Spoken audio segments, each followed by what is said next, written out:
I found out that there was a lot of negative history. There was a lot of conflict on the board. Coming into a new situation, kind of had to bring in a new sense of positivity and kind of a future outlook rather than trying to dwell on the past and try to turn over a new leaf. So that's kind of been my focus, as well as many other members of the board, trying to just ignore as much as we can what happened in the past and try to move on and just create a better community going forward. HOA Insights, common sense for common areas, exists to help all 2 million volunteer board members nationwide have the right information at the right time to make the right decisions for their future. This podcast is sponsored by 4 companies that care about board members: Association Insights and Marketplace, Association Reserves, Community Financials, and Kevin Davis Insurance Services. You'll find links to their websites and social media in the show notes. Thankless job. What comes to your mind when you hear those 2 words? Having served on the board of my condominium association for several years, followed by decades of experience in this industry, there is one job that, without a doubt, deserves to be at the top of the list: an elected volunteer HOA board member. So a regular feature of our weekly podcast is 1 episode a month devoted to sharing the stories of real-life unsung board heroes. In our eyes, a board hero is one of the 2 million elected volunteers who are worthy of recognition for simply performing a thankless job well. Well, if you match our definition of a board hero for associations or know someone who does, please reach out to us. Our contact details are provided in the show notes. Well, welcome back to HOA Insights, Common Sense for Common Areas. I'm Robert Nordlund, and I'm here to share the story of an unsung board hero named Calvin Ball. This is episode number 48, and if you missed meeting our other board heroes, you can find them easily on our website, hoainsights.org, or on our YouTube channel, or by subscribing to HOA Insights on your favorite podcast platform. But before you hear Calvin's story, let me introduce you to one of our sponsors. Is your HOA or condo self-managed and you don't want to work as hard volunteering? Are you full managed and looking to save money? Or are you looking to split the accounting from a manager's role for better service? Let Community Financials handle the monthly accounting for you. We collect dues, pay bills, produce financial reports, include portals, and help with other support services, all while providing awesome service.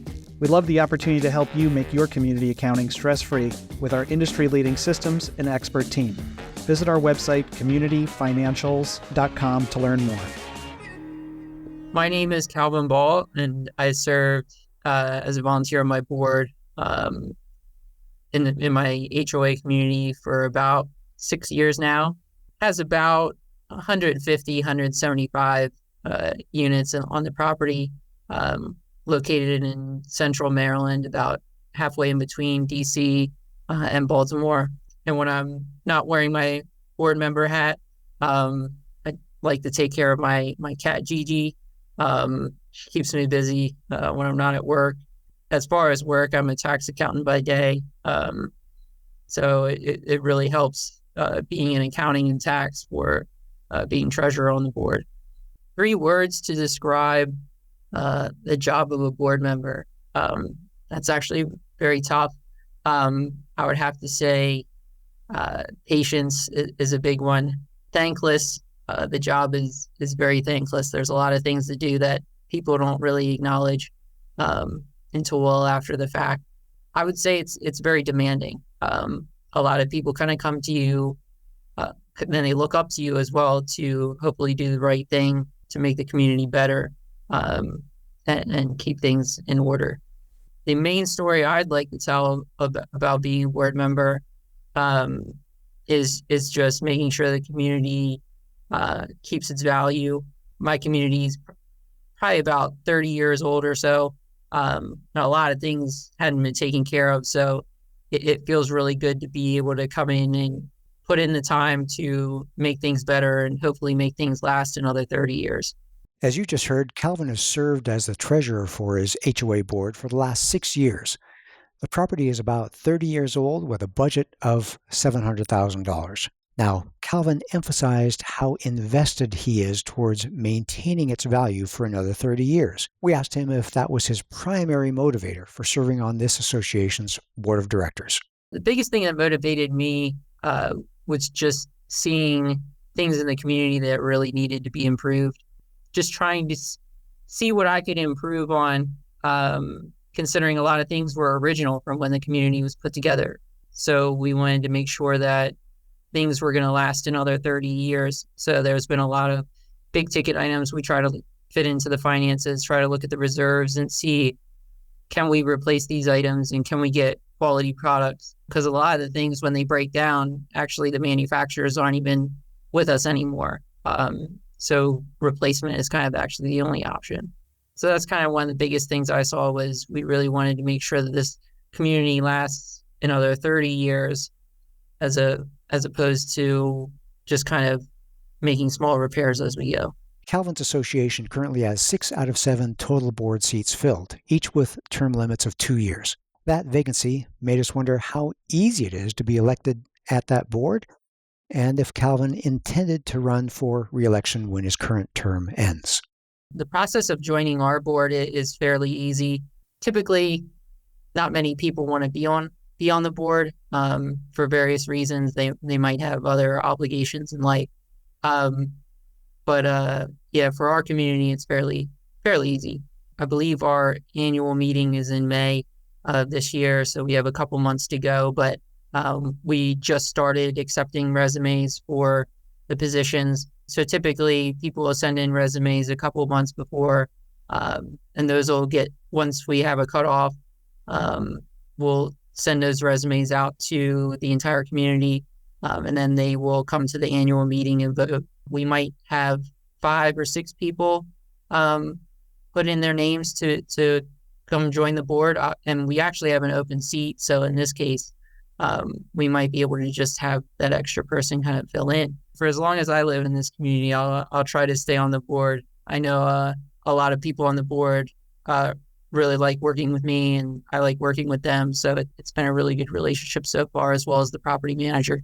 Calvin's enthusiasm towards running for re-election assured us that he is a motivated and hardworking member of his board. We decided to ask how much time he invests into his board member duties each week, as well as what personality traits or gifts he brings to the board of directors. So the number of hours I take per week, it kind of varies throughout the year. I know around the holidays, we don't really have much going on, but during the summer is kind of when I spend a little bit more time, just because the weather's much better out here on the East Coast than it is during the winter. So we try to get more things done during the summer. So I would say probably anywhere from 1 to 5 hours a week, depending on what we have going on. Depends on if the board is just communicating by email or if we actually have meetings in person. So it really can vary. As far as personality, it's interesting. Our property manager kind of gave me a nickname, or not really a nickname, but kind of describes me as a bulldog, because there's a lot of things that I've kind of tackled head on with our community that have been sitting for a long time. And we want to make sure that the community is going to be good for the long term. So I'm kind of spending a lot of my time, in addition to looking at the financials as a treasurer, I'm also coordinating with the president of our board and the property manager, making sure all the vendors are lined up for projects, make sure we're getting multiple proposals for each project, just to kind of get a better gauge of how much the services or the product's going to cost for the community. Calvin clearly enjoys the work he puts in as treasurer and is both a proactive board member as well as a proactive influence on the community. This ensures that repairs and improvements are completed before they become an issue. Seeing as how he has already listed some of his favorite aspects of serving on the board, we asked him what some of his least favorite aspects of board service were. The least favorite, or the least greatest aspect of being on the board, is kind of having to deal with things that have happened in the past in a community. When I moved in 2018, the community had about 25 years of history already there. And I found out that there was a lot of negative history. There was a lot of conflict on the board. Coming into a new situation kind of had to bring in a new sense of positivity and kind of a future outlook, rather than trying to dwell on the past and try to turn over a new leaf. So that's kind of been my focus, as well as many other members of the board, trying to just ignore as much as we can what happened in the past and try to move on and just create a better community going forward. Given that the board had a history of conflict prior to Calvin's tenure as treasurer, we asked if the conduct had improved to the point where Calvin had started to enjoy attending and participating in their meetings. Here's what Calvin had to say. I do enjoy our meetings. They typically get, we usually have one every month, unless there's a special circumstances where we have to cancel. Obviously, we have an annual meeting every year, kind of with a little more detail than your regular monthly meeting. Board sometimes calls for additional closed meetings for various things going on, but I do enjoy our meetings. We do get a lot of information out there to the few people that show up to the meeting. Personally, I think it's really important to have transparency as a board so that people are aware of things going on in the community, especially if things require action upon the unit owners. One recent item we had done was we repaved part of our community. In order to do so, we had to tell everyone, they needed to park or move their cars at certain times during the week so that we could get the whole area paved. Being at the meeting would be very important to that. So we kind of told people, when to move their cars, and they could tell their neighbor. And so hopefully everybody, finds out so that we don't have any issues when we go to actually do the work. And it turned out really well. It's just really important to be transparent at the meetings with how we're spending money, how we're doing things for the community, and just getting the word out on action items that the community might also need to be involved in. In that last answer, Calvin stressed the importance of transparency from the board towards the rest of the community, so important decisions and action items are communicated properly. We then asked if the board was meeting virtually in order to improve communication, making it accessible to the community at large. So our board meetings are right now kind of everything. I know when COVID started, we had about a year of where just virtual meetings through Zoom, and they seem to work fairly well. Obviously, the first couple calls went a little were a little rough, just kind of getting used to that kind of setting. But once we were done with kind of that year and things started opening back up, we started meeting in person, and we actually kept the virtual option, and we still use that today. Many people still use it. We actually kind of have this 50-50 now, where half of our residents attend virtually and the other half still come in person. So it's worked out really nicely. Calvin seemed very motivated to improve the communication between board members, as well as the communication between the board and the community at large. We decided to ask him if he's done anything specifically to accomplish this. And here's what Calvin had to say. When I first joined my board, I actually advocated for everybody on the board to get their own separate email address specifically for board activities. A lot of people were just using their own personal email address, which, just kind of being on the younger side. I'm probably easily the youngest person on my board, just trying to convince people to go a little bit more digital. Because prior meetings in my community were typically they would meet like an hour before the actual monthly meeting and kind of like discuss what kind of votes they want to do, what kind of other things they want to accomplish. And they would do it like right there before the meeting. Whereas I kind of introduced to the board, hey, let's kind of get email chains going and let's really talk about these things well before the meeting so that when we get to the meeting, we're not rushed. Because our meetings are kind of like early evening, and so some people would be coming just from work and like just trying to get settled in, and they might say, oh, well, where were we on this particular project? But it's really nice to have these emails to refer back to really say, oh, okay, that's where we were. Now let's look at the next steps that we have to take. So communication has been one of the biggest things that we focus on as a board. And I think it's really important in a community is keep that communication up between board members and even the community.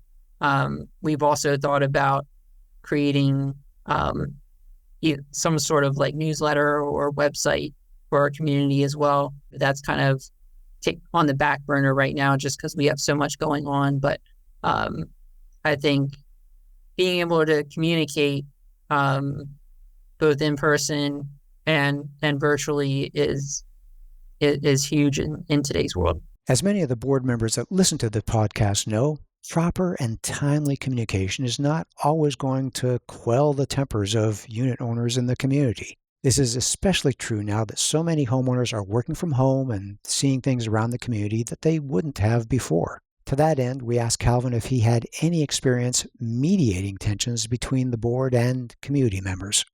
We've definitely had to kind of cool down the temperature of the room sometimes during a meeting where there was disagreements between some unit owners and the board. The biggest one I can remember was fairly recently. One of our buildings, because our community actually has, we don't really have high rises. We have like very much smaller buildings where they're only about 2 or 3 floors each. But we have like 14 buildings, and one of them had a sewage backup from the main line. It wasn't just one unit, it was the main line to the building. And this was like an emergency situation. So we really had to get some vendors lined up to dig up and fix the main pipe to the building. So they had to dig up and get to the main pipe, pretty much replace part of it. It was a lot of work. They had to dig up the front lawn of the building and some of the pavement. The piping was actually way deeper than we thought. I think it went almost 17 feet underground to get to the pipe. So it was a lot of work being done in front of this building. And obviously residents weren't too happy that, there was a ton of work being done. This major disagreement was from after the work was done. So once the work was done, kind of all the land was kind of put back into place. The pavement was done for the most part. They kind of just pushed it back. They didn't really, level it off or make it look pretty. So we didn't have any grass on half the lawn. Right when all this work was done, the resident came to one of our meetings and basically kind of said, why does the front of our building look so terrible? I understand you guys had to repair a pipe, but why does it look so terrible in front of my building? And at this point, we had only been a week or two out of finishing the project. So I'm not sure what his expectations were in terms of being able to bring it up to a perfectly beautiful lawn. So when he brought it up into the meeting, we were actually in the process of getting proposals from vendors to, repave the spot where they had to dig up and get some new grass in. But we like to get usually more than one proposal so that we're not rushed into just taking whatever offer that we're given from a vendor. And unfortunately, this resident was very frustrated by that. They kind of complained about how there was dirt on the road and we should power wash the road.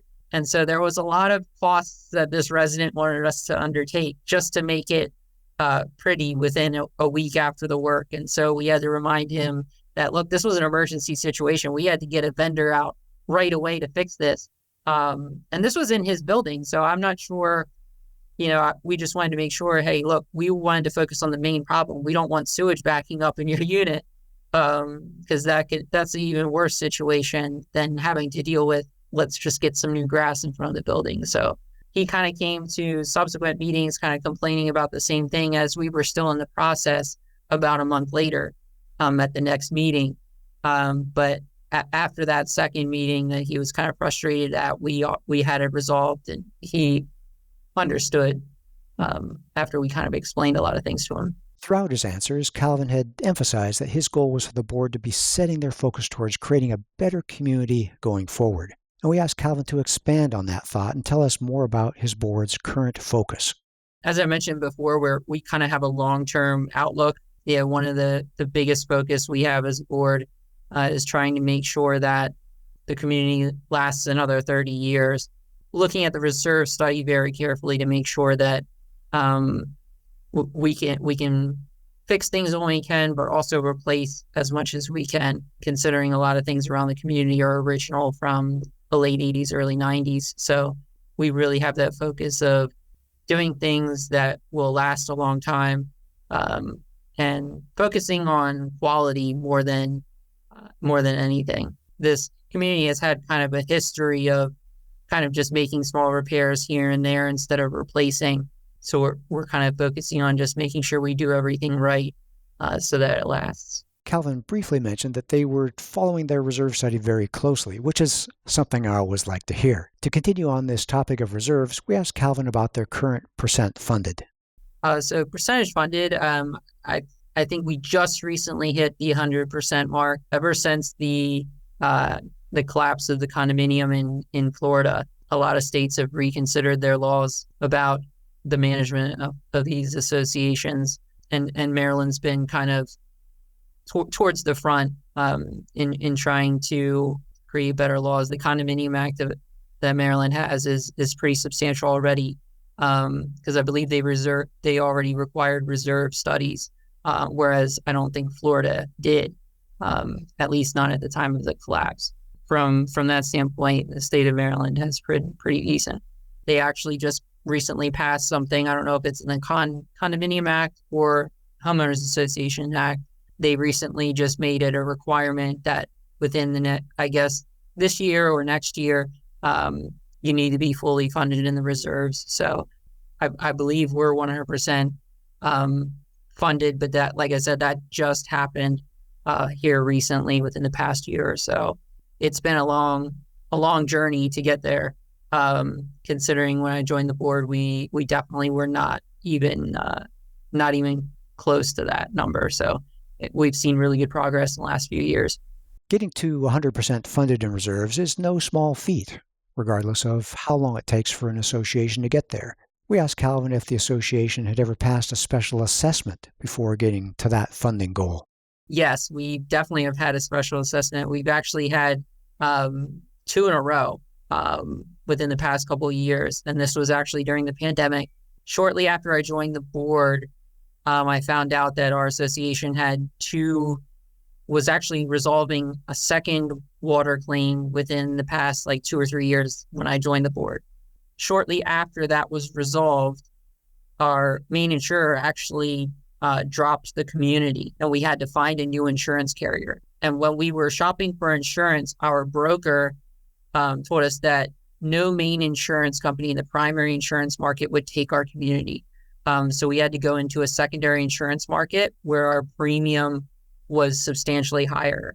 It almost doubled just for switching the market. It was really difficult just to find an insurer, let alone be able to afford it. So we had to take a hard look at the finances and come up with a special assessment. And then also, after finding that insurer, we had to make sure that, one, we weren't going to have any claims, and two, that we needed to show multiple years of no claims in order to attract the primary market to our community again. We had to go 2 years in the secondary market. And basically the difference between the primary market and the secondary market, we had to pass on as a special assessment. So the first year was definitely a sizable special assessment. And then the second year was a little bit better. We were able to reduce the special assessment, make it a smaller second special assessment. But then we increased the operating budget to kind of offset that decrease in the special assessment. So it was still, a big cost that we had to pass on, to the unit owners, but it had to be done, unfortunately, because of prior, leaks and claims. Calvin already mentioned how the COVID-19 pandemic moved their board meetings from the in-person gatherings they were to virtual ones. So we asked how else the pandemic or any other external factors have affected the association. Big things going in the world that definitely affect the association is obviously, COVID-19 totally, flipped associations on their head in a lot of ways. The meetings first were kind of different. I see a little bit less people coming to the meetings, even through the virtual. People are kind of disinterested, I guess, in learning about the community. But also a lot of people are a lot more frustrated easier since the pandemic started. Some people will now work from home, so they get to see more of their community. And when they see things that aren't working, they kind of get frustrated and they want them fixed right away. Another one that the pandemic kind of really accelerated was inflation. The cost of everything, obviously, is much higher than it used to be, especially for services. And that's what most of your money goes to in an association. So snow removal, is way higher. making sure the pool is open and maintained properly is, a lot more money. Lawn maintenance, management company, all these services really, really go up in inflation. And then, as I mentioned, with the special assessments, also insurance. A lot of people notice in their personal budgets that car insurance is higher, but the insurance for condominiums is through the roof right now. And I know that's across the board. Luckily, here in Maryland, we don't really have any issues finding a carrier necessarily. I know Florida has even worse situations where people are just having a hard time finding a carrier, let alone being able to afford the number that some of these carriers are giving out for premiums. So rippling effects that have happened from the pandemic are really in a lot of the discussions we have as a board. Throughout this interview, Calvin served as a stellar example of a board member that focuses on the long-term prospects of his community. We asked him to shorten his sight to the next year and tell us what he hoped to accomplish in that time. I'm hoping to see us be able to shore up a lot more in our reserves. I know I mentioned we were fully funded, but we do have a lot of big ticket items we're looking to hit in the next year, actually. So I'm really optimistic, hoping that we can, be able to save more money in our reserves, but being able to hit these big ticket items is kind of the most important thing for me. We still put a fair amount in our reserves in our annual budget. So as long as we're not digging too deep into that reserves, while also getting some of these really expensive projects done and making sure they last, is really the biggest thing we look for in the next year. Calvin is clearly motivated and enthusiastic about leaving the community in a better place than it was when he first bought his condo. But we wanted to know what specific impact he wants to leave on the community before he either stops serving on the board or leaves the community entirely. And here's Calvin's response. The biggest impact I want to leave is changing the mindset of the community and the board. The board's kind of already on board with this, but it's kind of getting the community more oriented into a long-term thinking.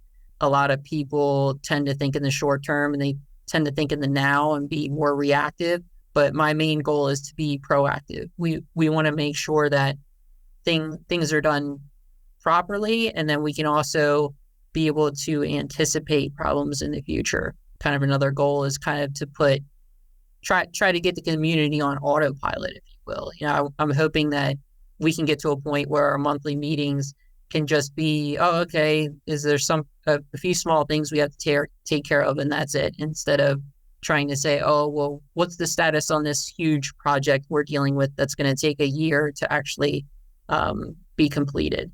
Because I know right now we're kind of in various stages of multiple big ticket items that we're hoping to get rid of in the next year or two. But sometimes the planning just takes a really long time to get all our ducks in a row and really finish out what we need. So definitely bringing in a long-term mindset is kind of the biggest impact I want to make. Finally, we wanted to close out this episode by asking Calvin if he had any advice for board members tuning into this program.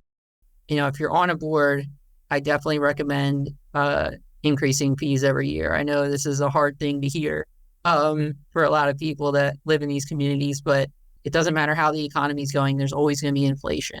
Ever since I've joined the board, I've advocated at least a 2% increase every year, if not much larger than that, depending on what we have going on. Because even if you don't spend it, having it in reserves is a really important thing, because a lot of unexpected expenses come up. And then kind of what I touched before is communication, being patient with other board members and communicating well so that you can really get things done as a community, and hopefully, residents will see that and hopefully be thankful for a few things that you might do. I've gotten many compliments over the past few years from people that have been in the community for a very long time, saying, I appreciate all the work that you guys are doing. This is probably, they've even said that this is the best board that we've had ever. Sometimes you get thanks from the community, and sometimes those thanks can go a really long way